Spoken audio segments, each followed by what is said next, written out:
Hello everyone, आज date है 15 जनवरी 2022 और इंडियन एक्सप्रेस न्यूज़पेपर एनालिसिस में आपका स्वागत है।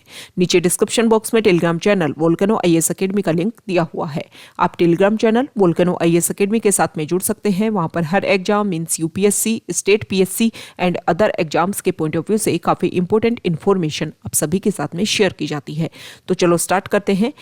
वीडियो को स्टार्ट करेंगे एक ज्योग्राफिकल मैप क्वेश्चन के साथ में। और आज आपका क्वेश्चन ये है कि मुल्ला पेरियार डैम प्रेजेंट टाइम में काफ़ी ज़्यादा न्यूज़ में है, तो इससे रिलेटेड हर इंपॉर्टेंट फैक्ट्स को एंड इन्फॉर्मेशन को कमेंट बॉक्स में टाइप करना है। इसकी जो लोकेशन है उसको मैप में जाकर के आपको व्यू करना है। इंडियन एक्सप्रेस न्यूज़पेपर का एनालिसिस अगर हम स्टार्ट करें तो सबसे पहले फ्रंट पेज पर जो इंपॉर्टेंट न्यूज़ है वो सीडीएस को लेकर के है। हमें पता है कि 8 दिसंबर को एक इंसिडेंट होता है, एक हेलीकॉप्टर केस होता है। उसमें हमारे इंडिया के first CDS general Bipin Rawat, उनके साथ में उनकी वाइफ मधुलिका रावत एंड हमारे इंडिया के 12 ऐसे इंपॉर्टेंट ऑफिसर्स जो हमारी कंट्री के लिए बहुत ज़्यादा इंपॉर्टेंट थे, उन सभी की उस हेलीकॉप्टर क्रैश में डेथ हो जाती है। बाद में एक कमेटी बनाई जाती है, वो इसकी इंक्वायरी की और इस इंक्वायरी में सामने आया कि कोई भी ऐसा इशू नहीं हुआ। जो भी क्रैश हुआ उसका मेजर कारण था वेदर की वजह से जो विजिबिलिटी है वो काफ़ी कम रही, जिसकी वजह से वहाँ पर हमें पता है कि कर्नूल एरिया में जहाँ पर नीलगिरी हिल्स है उस एरिया में क्रैश होने की वजह से या फिर टकराने की वजह से ये सारे जो इंसिडेंट है वो हुआ। अब यहाँ पर सीडीएस के बारे में हम जो ये टर्म है इससे रिलेटेड कुछ फैक्ट्स यहाँ पर व्यू कर लेते हैं। 1999 के टाइम में जब कारगिल वॉर होता है उसके बाद में एक कारगिल रिव्यू कमेटी बनती है और वो जो रिव्यू कमेटी है उसने सबसे पहले रिकमेंडेशन दी थी इस पोस्ट के लिए। उसने बोला था कि एक ऐसी पोस्ट होनी चाहिए जो हमारी ट्राई सर्विसेज के बीच में कोऑपरेशन बिठा सके, साथ ही साथ गवर्नमेंट और जो ट्राई सर्विसेज हैं उनके बीच में भी एक ऐसी पोस्ट हो जो आपस में इन दोनों के बीच में कनेक्टिविटी का रोल प्ले करे एंड कोऑपरेशन का रोल प्ले करे। इसी के बेसिस पर जाकर के बाद में अभी प्रेजेंट टाइम में 1-2 साल पहले ही ये जो सीडीएस की पोस्ट को क्रिएट किया गया और हमारे इंडिया के जो फर्स्ट सीडीएस थे वो जनरल बिपिन रावत थे। ओके, अब इनके लिए कुछ कंडीशन रखी गई। सबसे पहले तो देखो 65 ईयर्स एज जो है वो मैक्सिमम फिक्स की गई कि जो सीडीएस होगा अगर उनकी 65 ईयर्स कंप्लीट हो जाती हैं तो उनके बाद में उनको रिटायर कर दिया जाएगा। हालांकि टर्म कितनी होगी ये इसमें फिक्स नहीं किया गया है, मतलब बताया नहीं गया है कि कितना उनका जो टेन्योर कितना होगा सीडीएस का, वो इसमें नहीं बताया गया कि 5 साल 4 साल 3 साल ऐसा कुछ नहीं बताया गया। मैक्सिमम एज 65 डिसाइड की गई। इसके अलावा ये बताया गया कि जो भी सीडीएस की पोस्ट पर अपॉइंट होगा वो 4 स्टार जनरल होगा। इसके अलावा सीडीएस की पोस्ट से अगर वो ऑफिस से अपने आप को डिमिट करते हैं उसके बाद में कोई भी अदर एनी गवर्नमेंट ऑफिस को वो होल्ड नहीं कर पाएंगे।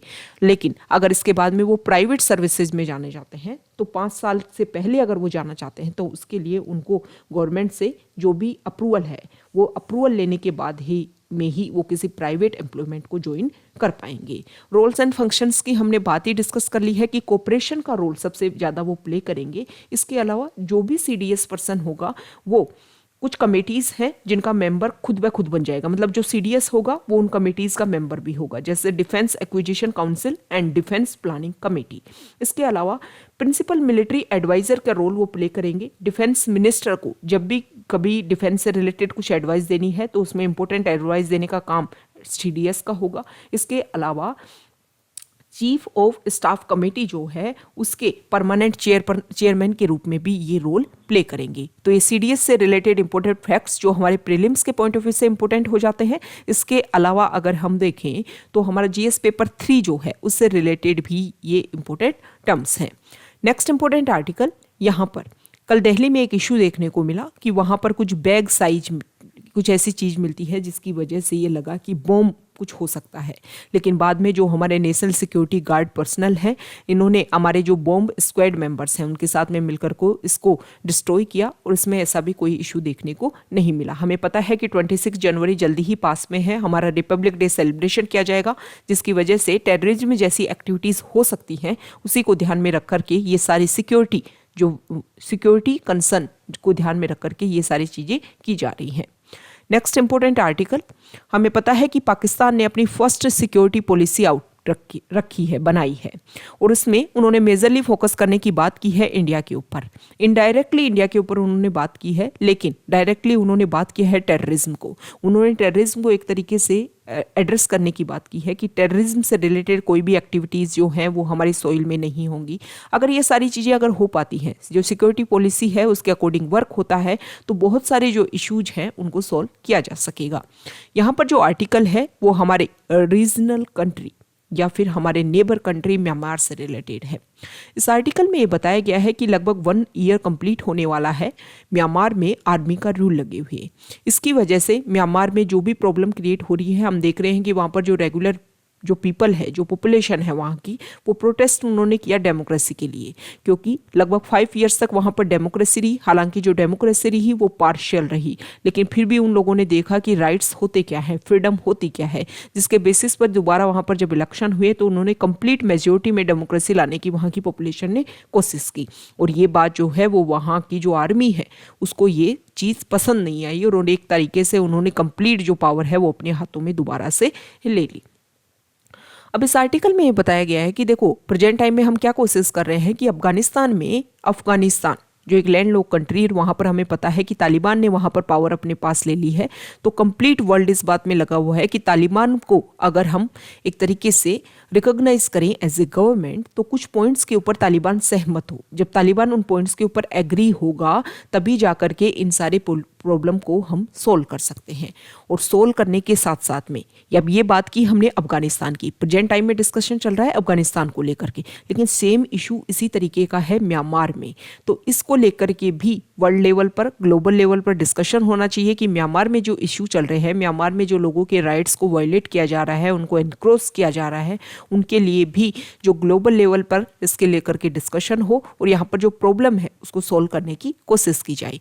अभी हमें पता है कि 22 दिसंबर के टाइम हमारे इंडिया के जो फॉरेन सेक्रेटरी हर्ष श्रृंगला हैं वो वहाँ की विजिट पर गए थे, और वहाँ पर जब से मिलिट्री कू लगा है, वहाँ पर जब से आर्मी का रूल लगा है, तब से इंडिया के फर्स्ट किसी ऑफिशियल की वहाँ पर विजिट है।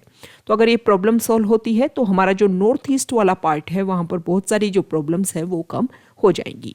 नेक्स्ट इंपॉर्टेंट आर्टिकल, यहाँ पर ये जो आर्टिकल है वो आयरलैंड के एक प्लेयर को लेकर के है।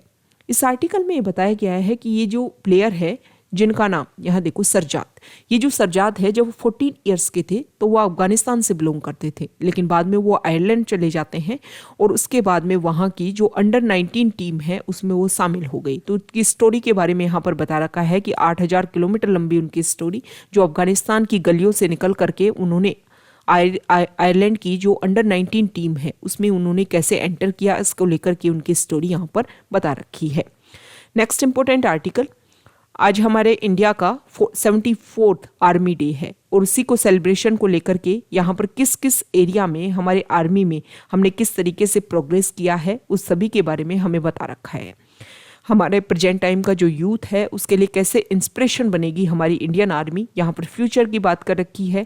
यहाँ पर ये बता रखा है कि प्रेजेंट टाइम में हम किस तरीके से जो भी एक्सीलेंस है उसको अचीव करने की कोशिश कर रहे हैं। जो भी हमारे आर्टिलरीज हैं, जो भी हमारे वेपन्स है, इक्विपमेंट्स हैं, उन सब को हम हमारे इंडिया में ही तैयार करने की, प्रिपरेशन करने की उनको स्टार्ट कर रहे हैं। धीरे धीरे इंडिया जो है इन सब चीज़ों में सेल्फ रिलायंट, आत्मनिर्भर बनने की कोशिश कर रहा है।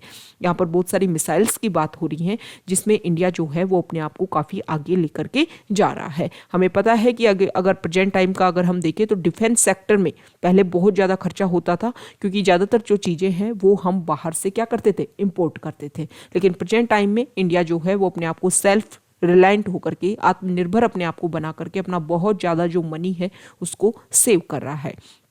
अब देखो इससे दो चीज़ें होंगी, दो चीज़ें ये होंगी, एक तो इंडिया अपने आप में यहाँ पर सेल्फ रिलायंट बनेगा, बहुत सारी चीज़ों को अपने यहाँ पर एक्सप्लोर करेगा जिसकी वजह से जो एम्प्लॉयमेंट है वो इंक्रीज होगा। दूसरा, जो अदर कंट्रीज़ हैं वो भी हमारे वेपन्स के लिए, अगर हम बहुत शानदार वेपन बनाते हैं तो अदर कंट्रीज जो हैं वो हमारे ऊपर रिलाई करेंगे और हम अपनी एक तरीके से इम्पोर्ट को कम करके हमारा जो एक्सपोर्ट है उसको इंक्रीज कर पाएंगे, जिससे हमारी इंडिया की जो इकोनॉमी है वो काफ़ी बूस्टअप होने की चांसेज हैं। नेक्स्ट इंपॉर्टेंट आर्टिकल, ये देखिए, एक सेकेंड, नेक्स्ट इंपॉर्टेंट आर्टिकल है अब एडिटोरियल पेज पर। एडिटोरियल पर हम डिस्कशन करेंगे, कुछ इंपॉर्टेंट एडिटोरियल्स हैं। सबसे पहले यहाँ पर जो आर्टिकल है वो मनरेगा स्कीम को लेकर के है। इस आर्टिकल में ये बोला गया है कि देखो 2 साल तक 2020 के स्टार्टिंग में इंडिया में सबसे पहले कोविड का फर्स्ट केस हमने देखा। उसके बाद में लगभग मार्च के टाइम में जब WHO ने इस प्रॉब्लम को, ये जो कोरोना वायरस है, इसको एज ए पेंडेमिक डिक्लेयर कर दिया, उसके बाद में हमने देखा कि हमारे यहाँ पर लॉकडाउन लगा। लॉकडाउन लगने के बाद में बहुत सारे ऐसे पर्सन जो बड़े शहरों में, जो मेट्रोपॉलिटन सिटीज़ हैं, वहाँ पर रहते थे और बहुत सारे वर्क करते थे, वो वापस अपने विलेजेस की तरफ वापस रिटर्न हुए। जब वापस आए तो उनके पास में लाइवलीहुड को लेकर के एक इम्पोर्टेंट प्रॉब्लम हुई कि किस तरीके से हम अपना आप को मेंटेन कर पाएंगे। तो उस टाइम जो नरेगा स्कीम है उसने काफ़ी ज़्यादा इंपॉर्टेंट रोल प्ले किया। इस आर्टिकल में ये बताया गया, कुछ डाटा दे रखे हैं 2020-21 में पेंडेमिक के टाइम में, पेंडेमिक का जब फर्स्ट ईयर था तब 11.19 करोड़ इंडिविजुअल्स को इस स्कीम के अंडर वर्क दिया गया और 2019-20 में लगभग 7.88। आप देखो कितना इंक्रीमेंट हुआ था, ठीक है। और प्रेजेंट ऑनगोइंग जो फाइनेंशियल ईयर है उसमें 9.52 इंडिविजुअल्स जो हैं उनको प्रेजेंट टाइम में वर्क दिया जा रहा है। तो यहाँ पर ये डाटा है जिसके बेसिस पर हम बोल सकते हैं कि नरेगा ने एक इम्पोर्टेंट रोल प्ले किया था हमारी पॉपुलेशन को रेगुलर करने के लिए, उनकी जो प्रॉब्लम है उनको सॉल्व करने में। लेकिन अभी प्रेजेंट टाइम में जो यहाँ देखिए एक सोशल ऑडिट यूनिट है of rural development department of Jharkhand, उन्होंने मनरेगा स्कीम जो है उसका एक ओवरव्यू किया, उसकी ऑडिट की और ऑडिट के बेसिस पर बहुत सारे यहाँ पर लूप होल सामने आए। मींस जो भी रेगुलेटरीज होनी चाहिए, जैसे काम हो रहा है, कितने वर्कर्स यहाँ पर लग रहे हैं, तो रजिस्टर में कुछ और मेंशन है और रियलिटी में ग्राउंड पर आप जाकर के देखोगे तो कुछ और है। इसके अलावा बहुत सारे ऐसे वर्क्स हैं जो पेपर पर तो कंप्लीट है लेकिन रियल में जाकर के देखोगे तो वो कंप्लीट नहीं है। इसकी वजह से बहुत सारी जो प्रॉब्लम्स हैं वो इंक्रीज हो सकती हैं। तो इस आर्टिकल में यही बोला गया है कि इस तरीके की जो ऑडिट है वो रेगुलर बेसिस पर होनी चाहिए। गवर्नमेंट को जरूरत है कि जो भी इस तरीके की लूपहोल्स है उनको एक तरीके से हम क्या करें, इंस्पेक्शन करें और जो भी इरेगुलरिटीज हैं उनको मिनिमाइज किया जा सके, ताकि प्रेजेंट टाइम में जब बहुत ज़्यादा ज़रूरत हुई नरेगा की, और प्रेजेंट टाइम में भी हमें नरेगा की बहुत ज़्यादा ज़रूरत है, क्योंकि जो रेगुलर हमें जो एक इक्वलिटी लाने के लिए अभी कुछ टाइम लगेगा और इसमें उस इक्वलिटी में जो नरेगा है वो इम्पोर्टेंट रोल प्ले कर सकता है। तो जो भी हमें ज़रूरत है नरेगा स्कीम को वेल तरीके से मेंटेन करने के लिए, उन सभी को अगर हम इम्प्लीमेंट करें तो ये जो प्रॉब्लम्स हैं उनको सॉल्व करके एज ए इम्पोर्टेंट एक्टिविटी के रूप में, एज ए इम्पोर्टेंट स्कीम के रूप में मनरेगा को दोबारा से एस्टेब्लिश किया जा सकता है। अब देखो नरेगा जो है वो हमें पता है कि तैयारी इसलिए किया गया था कि जो लोग हैं उनको रोजगार दिया जा सके। कुछ समय तक का गवर्नमेंट उनको एक तरीके से वर्क करेगी कि हम आपको रोजगार प्रोवाइड करेंगे, जिसके बेसिस पर जो है वो आप लोगों की लाइवलीहुड वो रेगुलर मेंटेन हो सकेगी। यहाँ पर जो आर्टिकल है वो सियाचिन ग्लेशियर को लेकर के है। इसमें बताया गया है कि अभी हमारे जो आर्मी चीफ है नरवणे सर, उनसे जब कुछ इंपॉर्टेंट आर्ग्यूमेंट्स पूछे गए, कुछ इंपॉर्टेंट डिस्कशन हुआ कि आर्मी डे सेलिब्रेशन होने वाला है, उस टाइम आप किस तरीके से हमारी जो बॉर्डर एरियाज है उनको रिप्रेजेंट करने की बात करोगे। तो उनसे एक क्वेश्चन पूछा गया था सियाचिन ग्लेशियर को लेकर के। तो ये जो आर्टिकल है वो हमारे इंडिया के फॉर्मर सेक्रेटरी, फॉरेन सेक्रेटरी रह चुके हैं। तो इन्होंने बताया है कि 2006 के 5-6 के टाइम में भी इसी तरीके से 2004 से और 6 के बीच में पाकिस्तान के साथ में इसी तरीके के कुछ डिस्कशन हुए थे कि किस तरीके से हमारे कुछ मेन जो प्रॉब्लम्स हैं उन पे हम कैसे डिस्कशन कर सकते हैं और कैसे सोल्व कर सकते हैं। तो 8 पॉइंट्स उस टाइम उठाए गए थे, जिसमें से जो सर क्रीक एक एरिया है वहाँ पर प्रॉब्लम है, इसके अलावा सियाचिन जो वाला एरिया है उस पर सबसे पहले डिस्कशन स्टार्ट हुआ था। तो अभी प्रेजेंट टाइम में भी अगर पाकिस्तान के साथ में जो हमारे इशू हैं उनको अगर हम सोल्व करने की बात करें तो जो सियाचिन ग्लेशियर है, हमें पता है पूरे वर्ल्ड में सबसे हाईएस्ट हाइट के ऊपर बैटलफील्ड है, और वहाँ पर उसको अगर हम अनफ्रीज, मतलब उसको एक तरीके से अनफ्रीज मतलब दोबारा से रेगुलर करने की, या इंडिया और पाकिस्तान के बीच में जो सॉल्यूशन लाने की कोशिश की जाए, तो सबसे पहले उस एरिया पर डिस्कशन हो सकता है।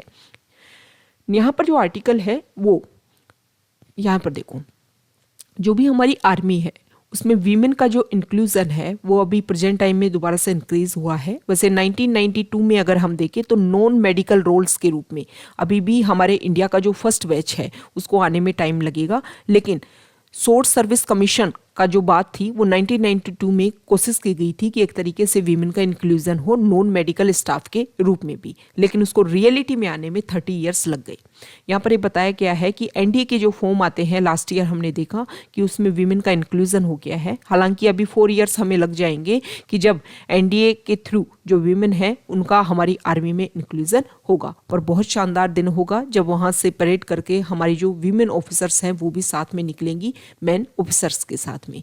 यहाँ पर ये बताया गया है कि हमारी कंट्री में जो वीमेन का पार्टिसिपेशन है आर्मी में वो काफ़ी कम है, लेकिन अदर कंट्रीज़ की अगर हम बात करें, हालांकि वहाँ भी अभी मोर देन 50% नहीं है, लेकिन कम से कम जैसे यूएस में हम बात करें तो 16% है, चाइना में यहाँ पर 10% है, दूसरे अदर कंट्रीज़ की यहाँ पर देखो यूएस में 16%, फ्रांस में 15%, रशिया में और यूके में, सॉरी चाइना में नहीं, रशिया और यूके में 10% है। लेकिन हमारे इंडिया में जो अवेलेबिलिटी है वो काफ़ी कम है, 3% से भी कम हमारे यहाँ पर विमेन का पार्टिसिपेशन है। हालांकि अब प्रेजेंट टाइम में जिस तरीके से कोशिश की जा रही है उससे जो विमेन के जो नंबर हैं ऑफिसर लाइन में या फिर आर्मी में वो धीरे धीरे इंक्रीज होंगे। ओके, तो प्रेजेंट टाइम का इस आर्टिकल में ये बोला गया है कि देखो हर एरिया में अभी प्रेजेंट टाइम में कोशिश की जा रही है कि जो विमेन का पार्टिसिपेशन है आर्मी वाले हर पॉइंट के ऊपर विमेन का पार्टिसिपेशन हो सके। तो इसके बेसिस पर इस साल का जो आर्मी डे है उसको हम मान सकते हैं कि इक्वलिटी की तरफ हम काफ़ी ज़्यादा इंक्रीज हो रहे हैं।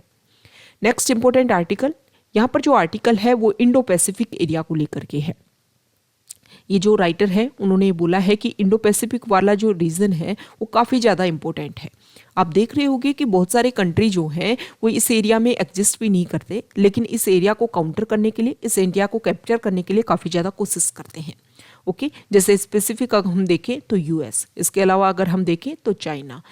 ये पहले भी देखो ये बात क्लेम किया गया है कि जो भी कंट्री इंडो पैसिफिक रीजन के ऊपर अपना एक तरीके से अपनी पावर को या फिर अपनी जो एक तरीके से अपने हाथ में कैप्चर करने की यहाँ की पावर को कोशिश करेगा, तो वो जो कंट्री है वो अपने आप को पूरे ग्लोबल लेवल पर सुपर पावर के रूप में एस्टेब्लिश कर पाएगा। कारण क्या है कि पूरे वर्ल्ड में जितना भी ट्रेड होता है उसमें से बहुत ज़्यादा मेजोरिटी है वो यहाँ से पास होता है। मतलब इंडो पैसिफिक रीजन जो है वो अपने आप में बहुत ज़्यादा इंपॉर्टेंट है हर पॉइंट ऑफ व्यू से। इसीलिए इंडो पैसिफिक को काउंटर करने के लिए हर कंट्री यहाँ पर रोल प्ले कर रही है। जैसे कि यूएस की हम बात करें तो यूएस क्वेड ग्रुप के थ्रू, इसके अलावा अभी प्रेजेंट टाइम में उन्होंने चाइना को काउंटर करने के लिए ओकस ग्रुप जो है उसके ऊपर भी फोकस किया है। इस ओकस ग्रुप में वो क्या करेंगे कि खुद जो है वो ऑस्ट्रेलिया को यूएस के साथ में मिलकर के ऑस्ट्रेलिया को कोशिश करेंगे कि हम ऑस्ट्रेलिया को एक तरीके से स्ट्रेंथन करें। हालांकि ऑस्ट्रेलिया को स्ट्रेंथन करने के लिए फ्रांस पहले उनके साथ में कोशिश कर रहा था, एग्रीमेंट भी साइन हुए थे, लेकिन अचानक से यूएस ने इसको ट्रांसफर कर दिया, जिसके बेसिस पर जो अदर कंट्रीज है उनको लेकर के भी कंसर्न क्रिएट हुई। क्वेड हम देख रहे हैं कि India, Australia, Japan and US उनके साथ में मिलकर के, चाइना अपनी तरफ से कोशिश कर रहा है। यहाँ के जो आइलैंड कंट्री हैं जैसे मालदीव हो गया, इसके अलावा जो अफ्रीकन कंट्रीज में हम जो ईस्टर्न कंट्रीज है जिसमें जिबूती में उन्होंने अपना मिलिट्री बेस स्टार्ट किया है, इसके अलावा पाकिस्तान में उन्होंने ग्वादर पोर्ट डेवलप किया है और CPEC के थ्रू, इस प्रोजेक्ट के थ्रू वो अपनी पहुंच बना रहे हैं पाकिस्तान के थ्रू अरेबियन सी में, मतलब इंडियन इंडो पैसिफिक वाले रीजन को भी एक तरीके से अपने अंडर करने की कोशिश कर रहे हैं। इसके अलावा मालदीव, श्रीलंका प्रेजेंट टाइम में हम देख रहे हैं कि चाइना ने अपनी एक नई स्ट्रेटजी अपनाई।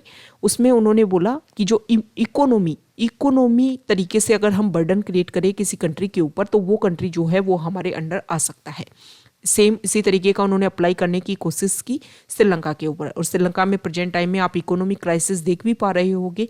उन्होंने शुरुआत में यहाँ पर जो हम्बनटोटा पोर्ट है उसको लेकर के चाइना ने यहाँ पर मनी इन्वेस्ट किया था, और जब श्रीलंका इसको रीपे नहीं कर पाई तो 99 ईयर की लीज पर हम्बनटोटा पोर्ट को चाइना ने अपने अंडर कर लिया। इस तरीके से चाइना कोशिश कर रहा है, यूएस अपनी तरफ से कोशिश कर रहा है। अब बात आती है इंडिया की। इंडिया जो है वो भी अपनी तरफ से, हमने देखा कि सागर इनिशिएटिव जो इंडिया है उसने स्टार्ट किया कि यहाँ पर इस एरिया में जो भी कंट्रीज़ है, जो भी आइलैंड कंट्रीज़ हैं, उनकी साथ में अपने जो कोऑपरेशन वाले जो रिलेशन उनको मेंटेन कर सके।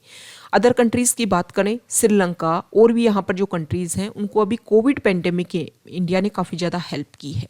और ये सारी जो चीज़ें हैं अगर इंडिया चाहे तो इस वाइटल रीजन में अपना जो भी एजेंडा है उसको मेंटेन करने में ये जो भी अपने हेल्प की उसको यूज़ किया जा सकता है।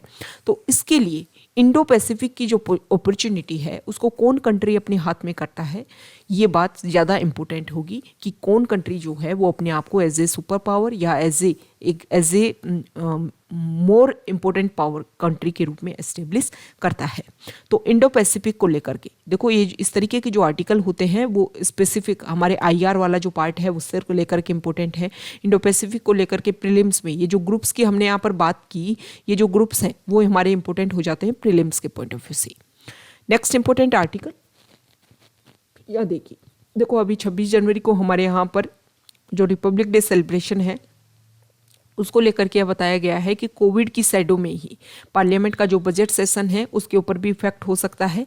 इसके अलावा जो पेंडेमिक है वो रिपब्लिक डे परेड के ऊपर भी प्रोटोकॉल्स के थ्रू ही इस टाइम इसको फॉलो किया जाएगा। मतलब कोविड की जो गाइडलाइंस है उनको फॉलो करते हुए हम हमारे रिपब्लिक डे सेलिब्रेशन करेंगे। नेक्स्ट इंपॉर्टेंट आर्टिकल यहाँ देखिए, एक सेकेंड, हाँ देखो, हमारे जो फॉर्मर नेवी चीफ उन्होंने चीफ इलेक्शन कमिश्नर को लिखा है कि हेट स्पीसीज के खिलाफ में जो आपके एक्शन हैं वो होने चाहिए। उन्होंने ये बोला है कि model code of conduct election के टाइम में होना चाहिए, उसको फॉलो करने के लिए आप अब सभी पार्टीज को बोलो, क्योंकि इस तरीके की असेंबली अगर ऑर्गेनाइज होती रही तो उसकी वजह से जो इलेक्शन है वो काफ़ी ज़्यादा इफेक्ट होंगे। हेट स्पीचेज के बारे में हम बहुत ज़्यादा डिस्कस बहुत पहले कर चुके हैं, बहुत बार इस आर्टिकल को हम डिस्कस कर रहे हैं, काफ़ी ज़्यादा प्रेजेंट टाइम में न्यूज़ में है। इस आर्टिकल में हेट स्पीच को लेकर के आप सभी पता है कि प्रेजेंट टाइम में कोई भी ऐसी इंपॉर्टेंट डेफिनेशन नहीं है कि जिसके बेसिस पर आप बोल सको कि हाँ ये हेट स्पीच की डेफिनेशन है। बस एक मोटा मोटी एक अनुमान लगाया जाता है कि कोई भी आपके वर्ड्स, कोई भी आपका स्टेटमेंट, कोई भी आपका सेंटेंस जिसकी वजह से सोसाइटी में या किसी पर्सन को कन्फ्लिक्ट क्रिएट होता है, कुछ प्रॉब्लम होने लग जाती है, डिसहार्मनी क्रिएट होती है, तो वो आपके जो वर्ड्स हैं, जो आपके स्टेटमेंट हैं, जो साइन हैं, उनको हेट स्पीच में माना जाएगा। बहुत सारी जो कमेटीज़, जो हमारा लॉ कमीशन है उसने एक रिपोर्ट दी, उसमें उन्होंने बोला कि इसको एक तरीके से एज ए क्रिमिनल तरीके से इसको माना जाए, क्योंकि इसकी वजह से जो हमारी सोसाइटी में एक लॉ एंड ऑर्डर है उसको मेंटेन करना काफ़ी ज़्यादा मुश्किल हो जाता है। नेक्स्ट इंपॉर्टेंट आर्टिकल यहाँ देखिए, ये जो पेज है वो वर्ल्ड पेज है। इसमें बताया गया है कि रशिया और यूक्रेन के बीच में जो प्रॉब्लम है वो, उसमें यूएस ने अपनी तरफ से स्टेटमेंट दिया है कि रशिया अपनी तरफ से बहाने बना रहा है और बहाने बना करके सिर्फ वो यूक्रेन में एक बार इन्वेजन, मतलब उसमें घुसना चाहता है, एनक्रोच करना चाहता है, और उसके लिए वो अपने अपने तरीके से अपने स्टेटमेंट दे रहा है। ये बोलना है यूएस का। ओके, नेक्स्ट इंपॉर्टेंट आर्टिकल, ये ओमिक्रॉन को लेकर के यहाँ पर केसेस के बारे में बताया गया है। यहाँ पर बताया गया है कि श्रीलंका में इकोनॉमिक क्राइसिस हम देख रहे हैं और इंडिया ने यहाँ पर उनको 900 मिलियन डॉलर की ग्रांट्स दी है। इसके अलावा उनको करेंसी स्वैप का प्रॉफिट दिया है। करेंसी स्वैप क्या होता है कि मान लो दो कंट्रीज के बीच में रिलेशन हो रहा है, ट्रेड हो रहा है, तो ट्रेड में जो अदर कंट्रीज, थर्ड जो कंट्री, मान लो यूएस डॉलर की उनको जरूरत नहीं पड़ेगी ट्रेड की, ये अपने मनी में ही अपना जो भी इनकी करेंसी है उन्हीं के बेसिस पर ट्रेड किया जा सकता है। इसके अलावा उनको कुछ और भी इसमें लाइन ऑफ क्रेडिट देने की कोशिश की है। लाइन ऑफ क्रेडिट क्या होता है कि लाइन ऑफ क्रेडिट एक तरीके की ग्रांट नहीं होती, वो एक तरीके का लोन ही होता है, लेकिन कुछ कंसेशन दे करके आपको वो लोन चुकाना होता है। इस तरीके की कुछ छूट देने की कोशिश की है। नेक्स्ट इंपॉर्टेंट आर्टिकल यहाँ देखिए, अब लास्ट हम डिस्कस करेंगे एक्सप्लेन्ड पेज पर। दो इंपॉर्टेंट यहाँ पर आर्टिकल हैं। सबसे पहले हम डिस्कस कर लेते हैं मेकेदातु, जो रिजर्वियर बनाने की बात की जा रही है कर्नाटका में। कर्नाटका में ये बोला जा रहा है कि कावेरी रिवर और यहाँ पर अर्कावती रिवर जो है वो जहाँ पर कन्फ्लुएंस होती है वहाँ पर मेकेदातु रिजर्वियर बनाए, एक डैम बनाया जाए ताकि इनका जो पानी है उसको रोक करके इस एरिया को सर्वाइव किया जाए, इस एरिया को ट्रांसफर किया जाए। लेकिन इसको लेकर के प्रॉब्लम ये है कि जो तमिलनाडु वाला रीजन है उसका ये बोलना है कि अगर आप कावेरी के यहाँ पर एक रिजर्वियर बनाते हो तो कावेरी में जो वाटर की अवेलेबिलिटी है तमिलनाडु वाले रीजन में वो कम हो जाएगी, और जो कावेरी रिवर डिस्प्यूट के तहत जो भी रिजल्ट आया था उसको आप एक तरीके से ब्रीच करने की कोशिश कर रहे हो। अभी क्या हुआ है कि वहाँ पर कर्नाटका में जो कांग्रेस पार्टी है वो अपनी तरफ से इस तरीके को प्रोटेस्ट कर रही है कि प्रेजेंट टाइम में जो गवर्नमेंट है वो इस रिजर्वियर को नहीं मेंटेन कर रही है, जो भी इश्यूज है मतलब एक तरीके से पॉलिटिक्स बेसिस पर इस तरीके इसको स्प्रेड करने की कोशिश की जा रही है। तो कोविड की वजह से ये सारे लोग जो इकट्ठे थे उनको कर्नाटका हाई कोर्ट ने ये बोला है कि भैया आप अलग अलग हो, क्योंकि कोविड की जो केसेज है वो बढ़ते जा रहे हैं। तो अभी तो इन लोगों ने अपने आप को बोल दिया है, लेकिन जल्दी बोला है कि जैसे ही कोविड के केसेस कम होंगे हम इस इशू को दोबारा से क्या करेंगे, दोबारा से रेगुलर करेंगे। ओके, अब ये जो मेकेदातु रिजर्वियर है ये हमारे लिए इंपॉर्टेंट हो जाता है क्योंकि इसको लेकर के काफ़ी इश्यू यहाँ पर हो रहा है। तो यहाँ पर ये दो इंपॉर्टेंट रिवर्स, इनके नाम आपको ध्यान में रखने हैं। और ये इससे ज़्यादा इंपॉर्टेंट ये है अर्कावती रिवर जो है इसको बारे में आपको मैप में व्यू करना है। इससे रिलेटेड इंपॉर्टेंट फैक्ट्स, कहाँ से ओरिजिन होता है, कौन कौन सी जो रिवर है उसकी ट्रिब्यूटरी के रूप में फ्लो होती है, ये आपको पता होना चाहिए। ओके, नेक्स्ट इंपॉर्टेंट आर्टिकल है, यहाँ देखिए अभी महाराष्ट्र में हमने एक इशू देखा और इशू में ये होता है कि वहाँ के जो 12 मेंबर्स हैं, 12 बीजेपी एमएलए जो हैं उनको 1 ईयर के लिए सस्पेंड कर दिया जाता है। अब जो 12 बीजेपी एमएलए हैं वो सुप्रीम कोर्ट गए इसको लेकर के। अब सुप्रीम कोर्ट ने एक बात बोला है कि जो मेंबर ऑफ लेजिस्लेटिव असेंबली का जो सस्पेंशन किया गया है वो गलत है। गलत इस तरीके से है कि क्योंकि मेंबर ऑफ लेजिस्लेटिव असेंबली जो है अगर वो 6 महीने से ज़्यादा अपनी सीट पर या फिर जो लेजिस्लेटिव असेंबली है उसमें प्रेजेंट नहीं होता तो उसकी सीट को क्या मान लिया जाता है, वैकेंट मान लिया जाता है। इसके अलावा हम ये बोलते हैं कि जब भी कोई सीट वैकेंट होती है तो जिस दिन से सीट वैकेंट है उसके 6 महीने के अंदर हमें क्या करवाने होते हैं, इलेक्शन करवाने होते हैं। तो एक तरीके से जो भी उनकी मेंबरशिप है उसको आप तो उसको डाइल्यूट कर रहे हो, ये तो है ही नहीं। इस बात को लेकर के सुप्रीम कोर्ट ने ये बोला। अब देखो ये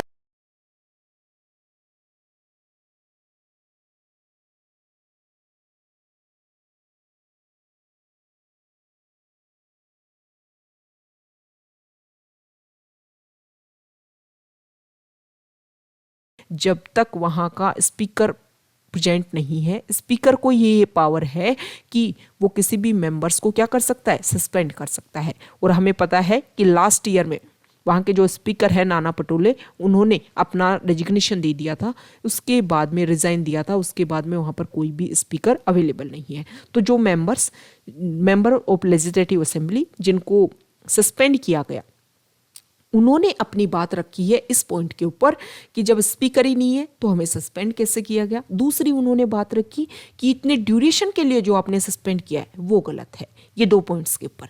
दूसरी तरफ महाराष्ट्र जो गवर्नमेंट है उन्होंने अपने डिफेंस में एक बात बोली।